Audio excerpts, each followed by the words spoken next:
हाँ तो दोस्तों यहाँ पे होम फर्स्ट फाइनेंस के क्वार्टर 3 के नंबर्स आ चुके हैं, तो उसी के बारे में हम इस वीडियो में बात करेंगे और जानेंगे कि आपको होम फर्स्ट फाइनेंस के अंदर इन्वेस्ट करना चाहिए या नहीं। चलिए शुरू करते हैं।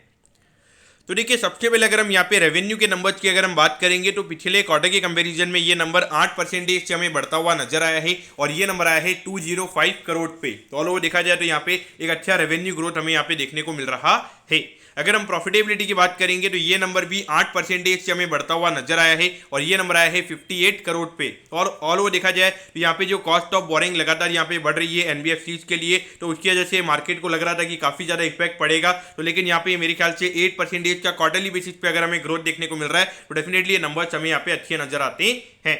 अब अगर हम ईयर ऑन ईयर बेसिस पर अगर हम बात करेंगे तो यहाँ पे अराउंड 35% का ग्रोथ हमें कंपनी के रेवेन्यू के नंबर्स में देखने को मिला है। लेकिन जो प्रॉफिटेबिलिटी की अगर हम बात करेंगे तो ये नंबर 27% से हमें बढ़ता हुआ नजर आया है और ये नंबर आया है 58 करोड़ पे। यहाँ पर अगर आप देखोगे तो थोड़ा यहाँ पे जो मार्जिन की अगर हम बात करेंगे वो मार्जिन हमें कम होता हुआ नजर आ रहा है और उसके रीजन की अगर हम बात करेंगे जो स्प्रेड होता है, यानी कि जिस रेट पे ये कंपनी बोरो करती है और जिस रेट पे ये कंपनी लोन देती है, तो वहाँ पे स्प्रेड यहाँ पे थोड़ा सा कंपनी का कम हुआ है और उसी की वजह से हमें यहाँ पे जो नेट प्रॉफिट के मार्जिन की अगर हम बात करेंगे तो वो नंबर हमें यहाँ पे कम होता हुआ नजर आ रहा है।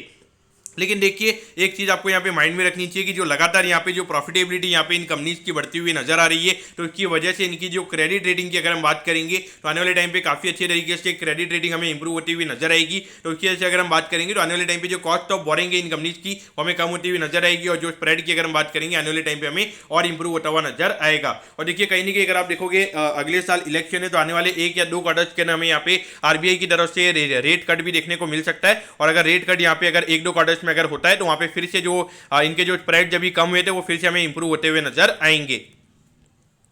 तो देखिए, 755 पे ये स्टॉक हमें ट्रेड होता हुआ नजर आ रहा है। लगभग 1000 रुपए का यहाँ पे इसने ऑल टाइम हाई बनाया था और वहां से काफी ज्यादा सेलिंग प्रेशर हमने यहाँ पे देखा है और वहां से अगर आप देखोगे लगभग 25% ये स्टॉक ऑलरेडी गिर चुका है। अगर हम वैल्यूएशन वाइज अगर हम बात करेंगे तो देखिए, पिछले 9 महीने में लगभग 163 करोड़ का नेट प्रॉफिट यहाँ पे ये कंपनी ने कमाया है और ये साल लगभग 225 करोड़ के लगभग ये कंपनी हमें यहाँ पे क्लोज करती हुई यहाँ पे नजर आ सकती है। उस पॉइंट ऑफ व्यू से अगर आप देखोगे तो लगभग यहाँ पे अराउंड 30 के पी रेशियो पे ये कंपनी हमें ट्रेड होती हुई नजर आ रही है और अभी हार्डली अगर आप देखोगे 6,500 करोड़ की लोन बुक हमें यहाँ पे नजर आती है। पहले लगभग जो 40-45 का पी रेशियो पे ये कंपनी ट्रेड हो रही थी, वहां से एक अच्छा खासा करेक्शन हो गया है। तो वैल्यूएशन वाइज देखा जाए तो यहाँ पे एक हायर डबल डिजिट में ये कंपनी अपनी लोन बुक को ग्रो कर रही है, तो वहाँ पे डेफिनेटली मुझे लगता है कि 35-40 का पी रेशियो यहाँ पे एक नॉर्मल काइंड ऑफ वे में यहाँ पे कंपनी को मिल सकता है और कहीं ना कहीं यहाँ पे प्राइवेट इक्विटी इन्वेस्टर्स भी काफी ज्यादा है, तो यहाँ पे ग्रोथ की अपॉर्चुनिटीज अगर आप देखोगे तो वो तो ज्यादा ही है। लेकिन जब प्राइवेट इक्विटी इन्वेस्टर्स अगर आपकी कंपनी में एज द बोर्ड पे अगर वो होते हैं तो वहाँ पे डेफिनेटली